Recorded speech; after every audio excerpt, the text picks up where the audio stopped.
Hey everyone, welcome back to Smart 4 Home. Today, we're diving into a helpful guide on how to perform a hard reset on your Xiaomi Mi Electric Scooter Lite. Whether you're troubleshooting issues or just looking to refresh your scooter settings, this video has got you covered. Let's get started. Scene 1. Introduction to Hard Reset. Before we begin, it's important to note that a hard reset can help resolve various issues like connectivity problems or unresponsive controls.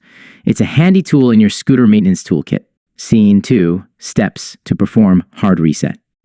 Step 1. Ensure your scooter is powered off. Disconnect any external devices like smartphones or Bluetooth connections. Step 2. Locate the power button and press and hold it for about 5 to 10 seconds until you see the indicator lights flash. This signals that the scooter is reset. Step 3. Wait for a few seconds and then power on your scooter again. This process restores the scooter to its default settings, often solving common issues. Scene 3. Post-reset checks. After the reset, check your scooter's functionality. Ensure that all controls respond correctly and that you can connect to external devices if needed. If you're still experiencing problems, it might be worth contacting Xiaomi customer support for further assistance. Conclusion. And there you have it. Performing a hard reset on your Xiaomi Mi Electric Scooter Lite is a straightforward process that can help keep your ride smooth and trouble-free. Don't forget to subscribe to our channel for more tips and tutorials like this one. Thanks for watching, and ride safe out there!